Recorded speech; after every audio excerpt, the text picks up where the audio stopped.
Hello, and welcome back to another episode of the Ballcard Show, the sports podcast for the sports collector.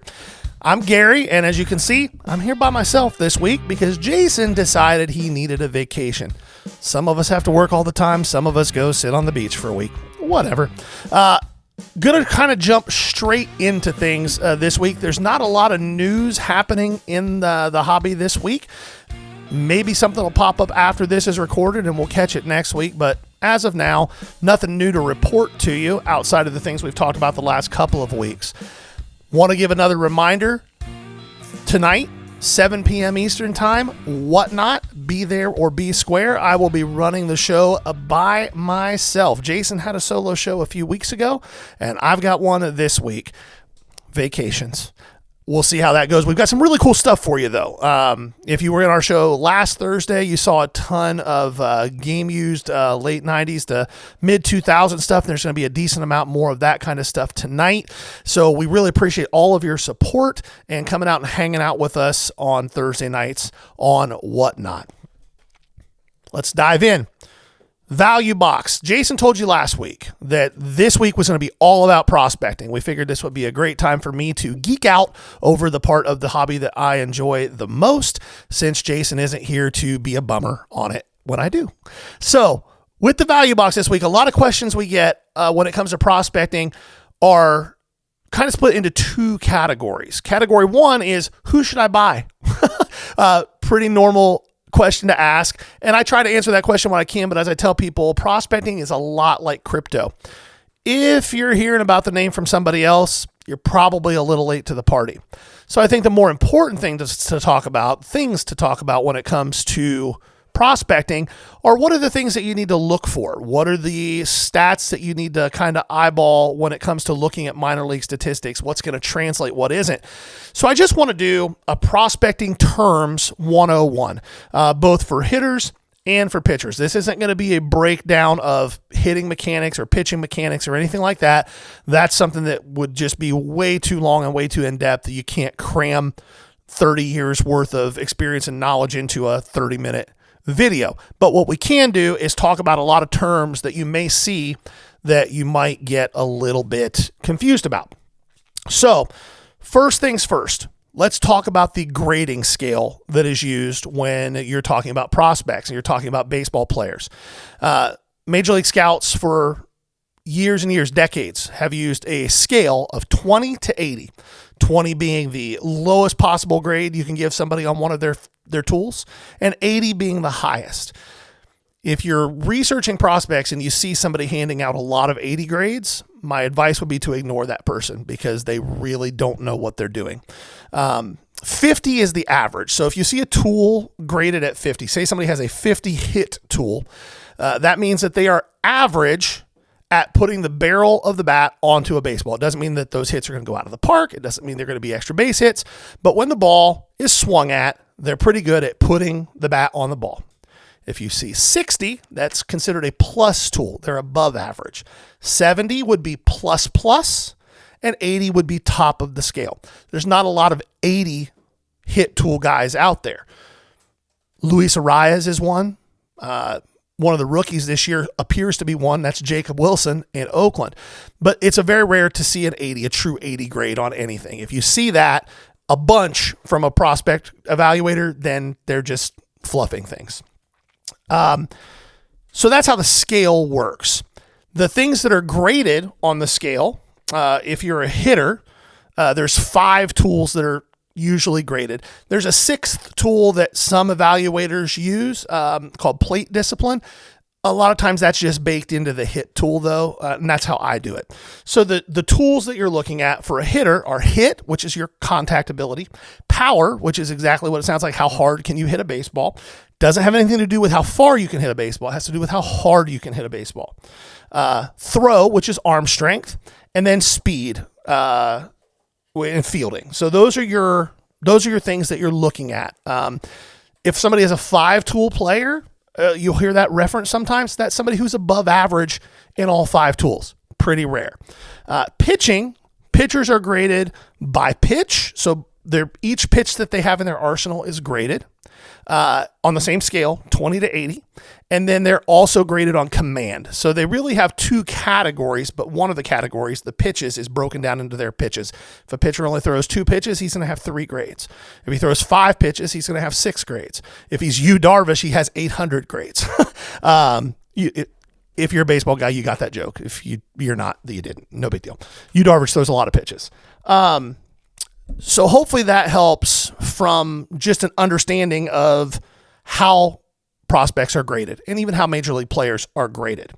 Now, once we get out of that, let's look at some of the terms that you're going to hear. Some of you guys are going to hear me talk about these and think, why is he talking about this?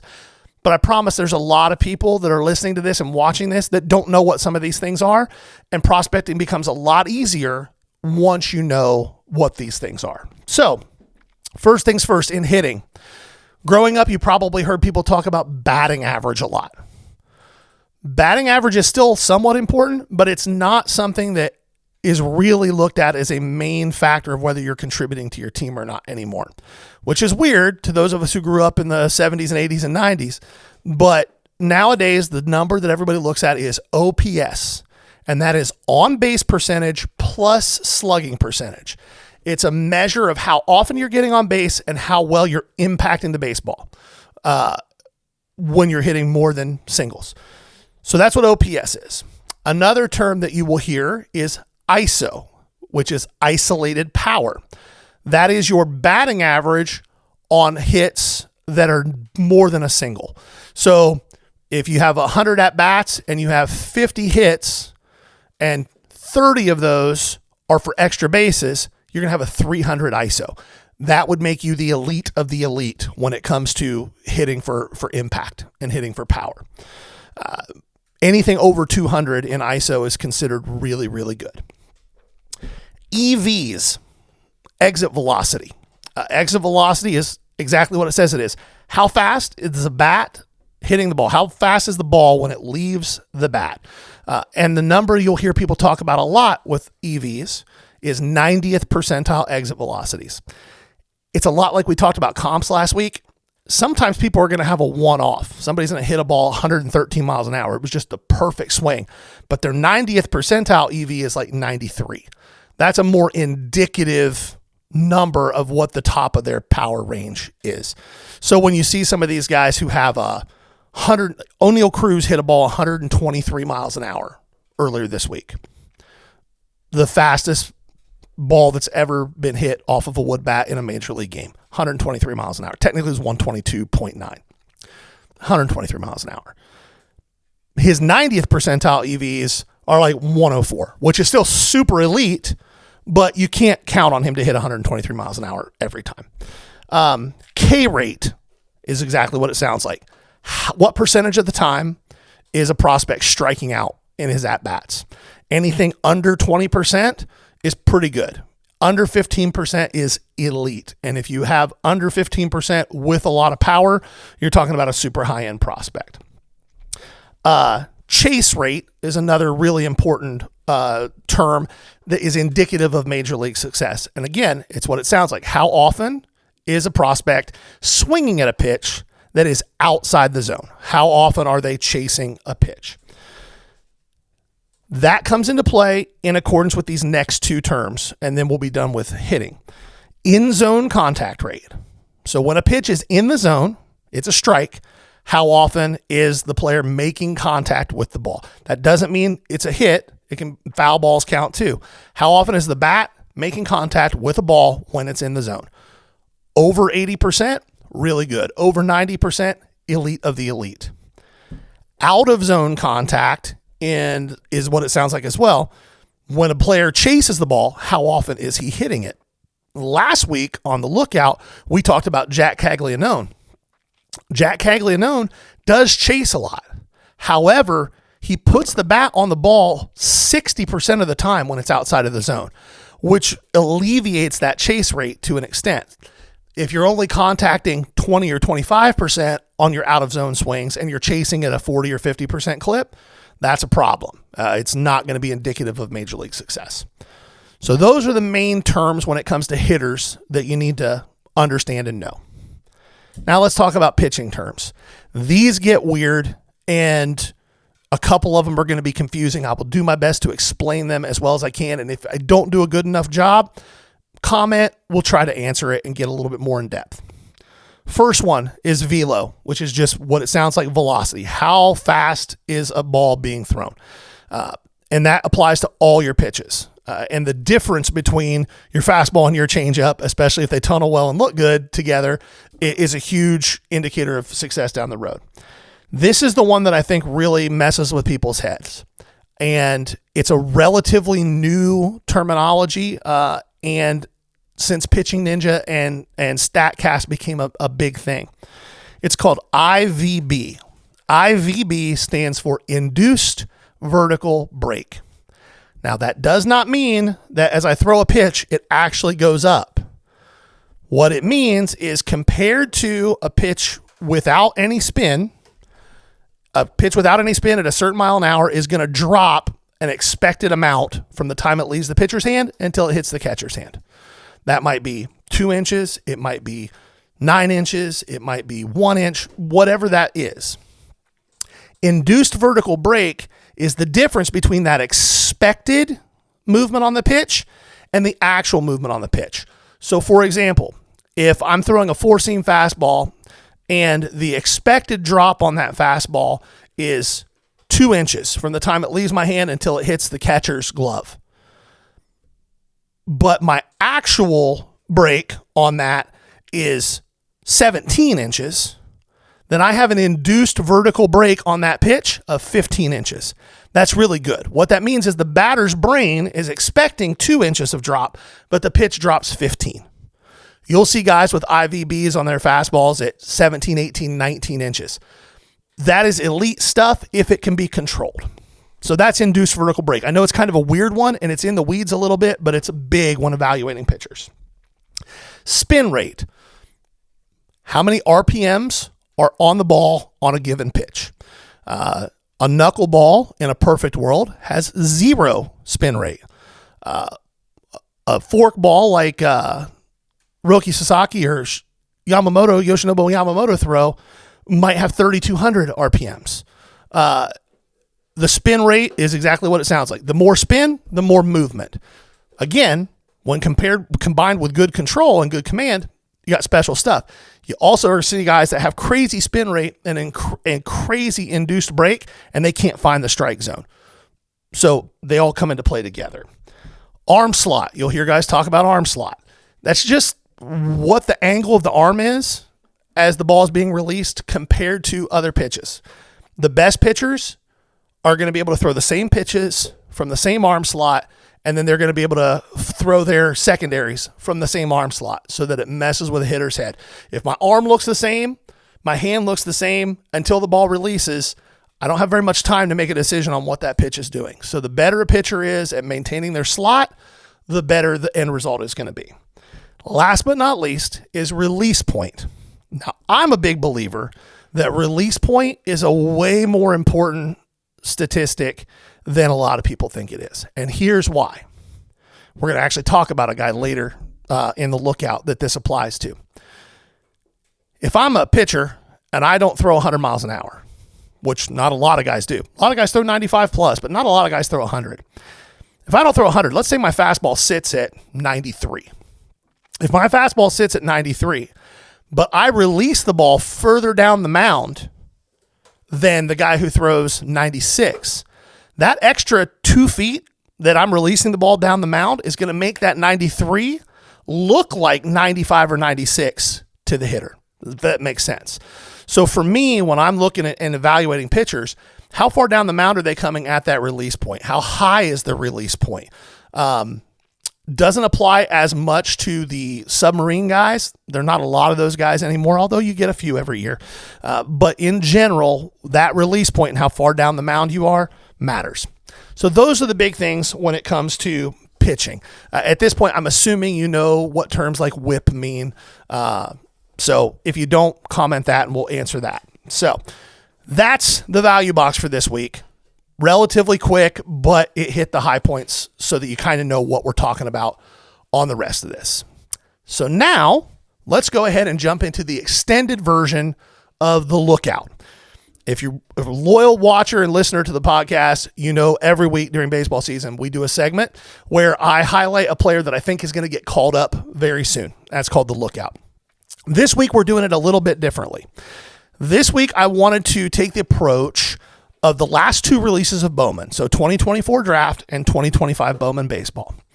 And I wanted to talk about guys who are the chase guys in those products, and then a secondary guy from each team that might be worth chasing. I did this with Anthony Volpe in 2020 when Jason Dominguez was the big chase for the Yankees. Everybody was getting into breaks.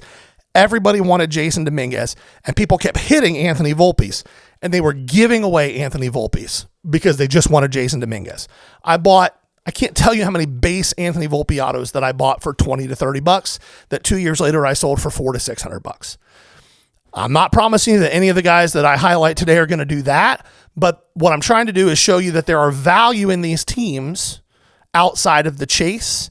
And if you just follow breaks, this was really easy back in the day with Facebook breaks, but even on TikTok breaks and things like that, if you see somebody buy a team, reach out to them and say, hey, you bought the Reds in 2024 Bowman draft. I see. Are you chasing Chase Burns? Yeah. Well, hey, I'm actually looking for this other guy. If you hit any of him and you want to sell him, hit me up. He's not big, but I just like him. You will be shocked at how many people will sell you this stuff at a reasonable price. So without further ado, let's jump in to this version of the Lookout. And we are going to start with the episode with the example that I just talked about. And that's the Cincinnati Reds. So 2024 Bowman draft, we're going to talk about 4 players, really 8, but 4 players. And then we'll do the same thing for 2025 Bowman. So Chase Burns was the big chase for the Reds. Really good player, will probably be up later this year at some point. He's a pitcher. However, the guy who's worth chasing is a guy named Mike Sirota. Now, Sirota is no longer with the Reds. He's with the Dodgers. He was traded in the Gavin Lux trade from the Reds. He was a 3rd-round pick for the Reds in 2024. Now, outfielder, let's just talk about what he's doing, okay? He should be in Double-A within the next week or two is my guess. But he's hitting .374 with 9 home runs, 33 RBIs, and an 1159 OPS so far this year. Really fast, has legitimate power. There was questions about the bat to ball. There don't seem to be very many questions there. I've currently got him graded out at a 45 hit tool. I think he can get to a 50 to 55 hit tool. 55 power, and that's in-game power. 60 speed, 50 arm, 50 field. So he projects as an everyday outfielder. And I do think he can stick in center. He's fast enough to do that. His base autos right now are going for $30 to $35. His color, it kind of goes all over the place, but his base autos are $30 to $35 in 2024 Bowman draft. So the chase for the Reds was Chase Burns. Worth chasing, Mike Sirota. Next, we're going to talk about Oakland, another guy who we talked about in the Lookout who's gotten called up and is doing really well. Main chase was Nick Kurtz, 1st-round pick. Guy worth chasing from the product, though, is Joshua Kuroda-Grauer. Now, I promise you, unless you're a deep prospecting person, you've probably never heard that name. He was a 3rd-round pick again in 2024. He was fast-tracked from low A to triple A. He got 4 or 5 games at triple A at the end of the season and completely skipped double A. So he went from low A to high A to triple. Now, he started this year in high A again and has gotten bumped to double A. Long term, he's likely a second baseman. He's one of those guys that the tools are still kind of coming together, but they're all there. And if it all clicks, you've got a guy who is a major league second baseman whose first autos are really, really cheap. I've currently got him graded at 50 hit tool, 40 power. I think he can maybe get to like a tick under average, hit 10 to 12, but there's a world where he's under 10 home runs. 60 speed, 50 arm, 55 field, and his base autos you can get for $5. That's a pretty good lottery ticket on a guy who can be an everyday second baseman and steal a lot of bases. Next, we talked about him last week, Jack Caglianone for Kansas City. Main chase from 2024 draft. Worth chasing, though, is a guy by the name of A.J. Causey. He's a 5th-round pick in 2025. Now, he's a weird one because he's a pitcher, and I don't normally hype pitchers too much. But I've got a soft spot in my heart for an old-school junk baller, and that's what Causey is. His fastball sits like 89 to 91, tops out at about 93. He doesn't get destroyed with it, though. Like, he's got good command. He rides down the mound. I think the fastball looks more like 93 to 95 to batters. His changeup is ridiculous. He's got about a 13-mile-an-hour spread between his fastball and his changeup, and he slots it perfectly. It just absolutely annihilates right-handed hitters, and it keeps left-handed hitters on their toes. He's a 3-pitch guy, so I've got him with a 40 grade on his fastball, 55 on the slider. He can back foot it a little bit. I'd like to see him play with it outside the zone a little bit more than he does, but he does get good swing and miss on it. And then that changeup I have at a 65 grade, and his command I have at 60, which is above league average. He does not have autos. However, his true color is super cheap. And if you can buy true color for less than, like, I saw a true red sell for like $40. If you can buy stuff like that on the cheap of a guy who I think probably projects as a number 3 or number 4 guy, that's not a bad way to go. Let's see. I gotta move my notes around. I had to go bigger on the text because I'm old and I don't have my glasses on. Now let's get to the White Sox. This is one of my favorite ones. Hagen Smith was the 1st-round pick for the White Sox. He's everything that you want in a 1st-round pick as a pitcher. You probably know who he is. However, the White Sox 2nd-round pick is a high school shortstop by the name of Caleb Bonham. Overslotted. There were real questions about anything outside of power with this kid. But at 19, playing in low A, probably be at high A soon, he is slashing 297, 428, 503 with a 931 OPS. Now, here's the part about this that's really impressive to me. His 90th percentile EVs are in the low hundreds, like 101-ish. He hits the ball on the ground way more than he should. If he can get that ground ball rate down into the 35 to 37% range instead of the 50% range where it sits right now, the ball's going to start flying out of the park. He's hit 4 home runs. His strikeout percentage is under 30. It's like 26.8. But his walk percentage is also really high. He's got a 20% walk rate. And he's only 19 years old. His base autos do $20 to $25. On a good day, you can get them a little bit cheaper. I don't know how long they're going to be that cheap because the kid looks like he's the real deal. My grades on him right now are 45 hit. I do think that future, I'm still kind of baking in a little bit of the concern there, but future value there could be 50. 55 to 60 power, 50 speed, 55 arm, 50 field. I think long-term he probably ends up at 3rd base where he will be an above-average defender. And like I said, his base autos are $20 to $25. Last one for 2024 draft is kind of a weird one because both of these guys were hot at different times. The main chase currently for Bowman draft for the Red Sox is Christian Campbell. Christian Campbell made the bigs this year out of spring training and signed an 8-year deal right off the rip. He was their minor league player of the year last year. He might have been the minor league player of the year period last year. Don't quote me on that, but I think that's the case.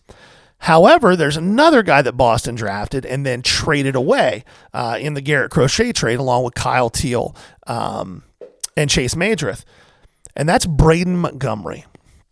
Braden Montgomery, 1st-round pick, switch hitter with pop from both sides.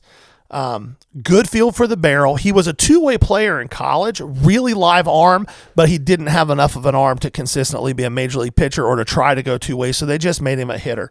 But he's got a absolute hose for an arm, so long-term, he's going to be a really good corner outfielder. Doesn't have the speed to play center, but he's going to be a really good corner outfielder defensively. He should climb really fast in 2025.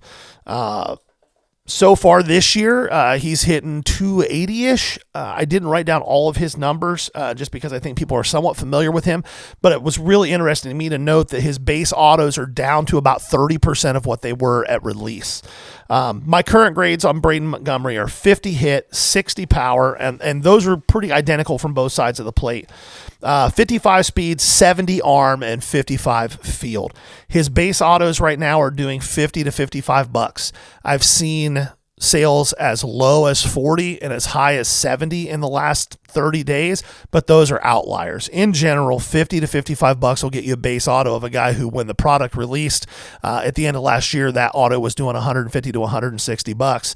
And as he climbs and continues to perform, there's every chance that it gets back to those numbers.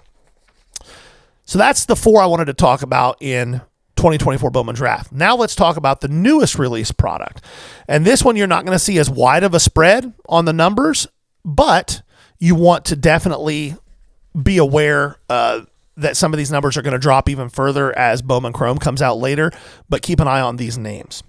So let's talk about the Red Sox again. We just talked about the Red Sox. Let's talk about them again. The main chase for the Red Sox right now is Josnixon Garcia. Now, I'm not even going to try to spell his name verbally here. You'll see it on the screen. His nickname, though, is The Password. And that's because that name is so insane. Really good player, expensive, and he's really making a show so far this year. But the guy worth chasing is Franklin Arias. Arias is 19 years old. He's playing 2.5 years under the average age at high A. Really smooth defender with a feel for the bat. And he's projectable enough and young enough to envision like legitimate power as he develops. But right now he's slashing 349, 401, 459. He has an 860 OPS without much in the home run category. Here's the thing, and this is where he becomes elite in my mind. He's striking out 12% of the time. It's actually like 11.8%, which is insane for a 19-year-old playing at high A. Like, he just doesn't chase the ball at all. And if it's in the zone, he's going to make contact with it. I saw several at-bats where he struck out looking on pitches that were 8 inches outside the zone. As a coach, as somebody who's looking at a prospect, you look at that and go, I'll take that. That's fine. He's not supposed to swing at that. The umpire makes a bad call on him. Current grades, I do think, one last thing before I get into his grades. He's a shortstop right now. He's not going to be long-term. I think he ends up at second base where he'll be slightly above average defensively. He's not going to be a Gold Glove second baseman, but he's not going to hurt you there either. But he's going to be a spark plug at the top of the order in a couple of years. Current grades, I have him at 55 hit, 55 power, 45 speed, 55 arm, and 55 field. I think that long-term he is a above average major league player. His base autos have quite a bit of a range. Right now they're doing anywhere from 40 to 60 bucks. I would say that within the next month, that'll probably be down to more like 25 to 35 bucks if you want to wait a little while. But this is not a guy you're going to flip fast anyway. This is a guy you're going to buy and hold for a year. Let's go on to the Colorado Rockies. And the main chase being Charlie Condon. Condon was first-round pick last year and broke his wrist early this year. But the tools are intriguing with Charlie Condon. But everybody knows about him. Let's talk about a guy who's way out. And this is a deep, deep cut. But he's in the product, and I like him long-term. And you talk about something that's cheap and that is a really good lottery ticket. This is him. Name is Ashley Andujar. He's 17 years old, and he's off the complex. He's not in the DSL. He's not in the complex. He's playing in the Atlantic Coast League. That's a feat in and of itself. If you haven't even turned 18 and you are off the complex, you are doing something right. He's also just a really skinny, lanky kid. He's very physically underdeveloped, but the hit tool is really good. And when I see a player that's long and lanky, that is physically underdeveloped, it's really easy for me to dream on power as his body continues to, adapt and grow and change with his age and exposure to strength programs at the major league and even minor league level. He does have a long way to go, but man, he doesn't chase. has a good eye for the zone, puts the bat on the ball, and is going to be, I think, a solid player. And again, lotto ticket. I've got current grades on him of 50 hit, 40 power. I don't think we get anything above 45 power-wise, but I think he can hit 10 to 15 home runs eventually. 55 speed, 55 arm, and 55 field. Here's the fun part. Position player, base autos are $5 to $7. I'm going to be scooping some. I don't think it's a terrible play. Drop 20 or $25 on 4 or 5 of these things, hold them for a year, and hopefully quintuple your money. That's what I'm going to try to do. Detroit Tigers up next. This is another fun one. Kevin McGonigal's the main chase, as he should be. If you're not familiar with Kevin McGonigal, do a dive. Dude rose fast last year. And I understand the appeal. However, from a hobby standpoint, I don't understand the appeal. Here's why. McGonigal is going to be a really good defensive player. He's going to be a really good bat-to-ball hitter. He doesn't have much in the way of impact power. The guy it's worth chasing for the Tigers right now, and his autos are doing 20 to 25% of what McGonigal's autos are doing, is Josue Briseño. Jose Briseño is 20 years old, has a much higher ceiling. There's more risk, but a much higher ceiling than McGonigal. He's slashing 244, 366, 513 with an 879 OPS. That batting average is a little skewed. He's a career 275 hitter in the minors. He's had a really bad luck on batting average on balls hit in play this year. He's just had some bad hit ball luck. I do think that the average will go closer to the mean. I think he can be a 250 to 260 hitter at the big league level. Massive raw power. Does need to lift the ball a little bit more, but there is legitimate 30 to 35 home run power at the big league level in the tank with this guy. He's listed as a catcher and first baseman. I think that realistically he's a first baseman. I don't think he's good enough behind the dish to be a full-time catcher. He could be a back half of a platoon at catcher and then DH on his off days if they wanted to do that, but I think he ends up being the back half of a platoon at first base and DHs. Current grades on Josue Briseño: 55 hit, 65 power, 40 speed, 55 arm, 40 field. That 40 field is what's going to make it tough for him to stick behind the plate. However, his base autos are doing $20 to $25.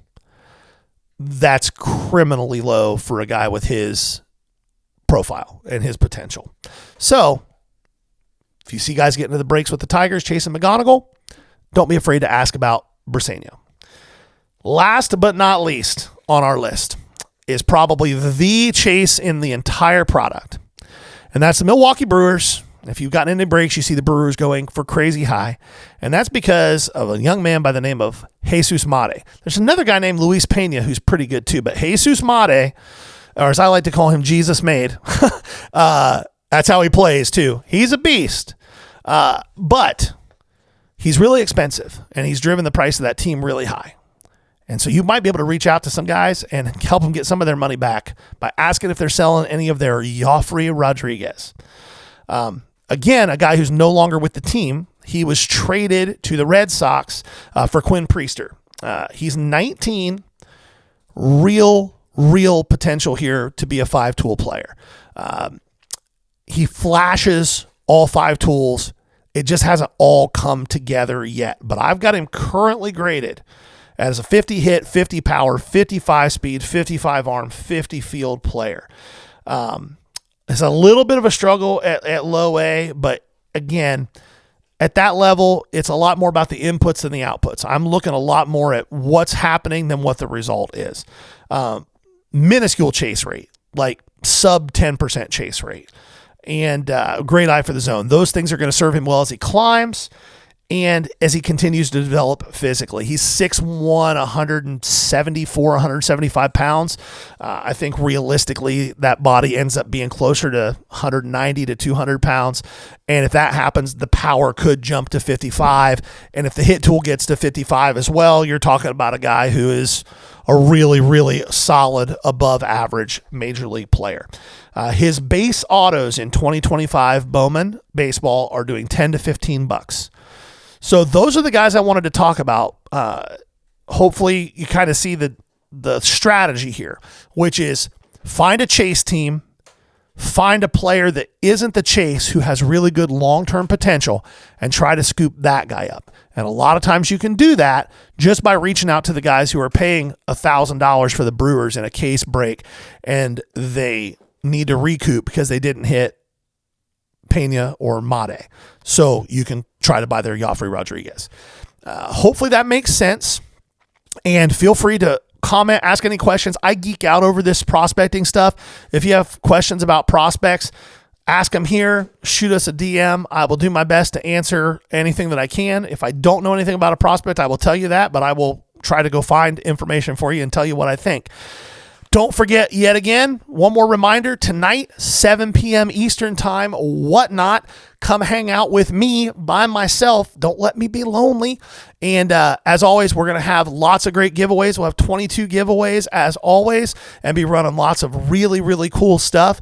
We appreciate you. If you haven't yet, like, subscribe, follow us at The Ballcard Show on all our socials, wherever you get your podcasts. And we appreciate you. This has been The Ballcard Show, the sports podcast for the sports collector. Peace.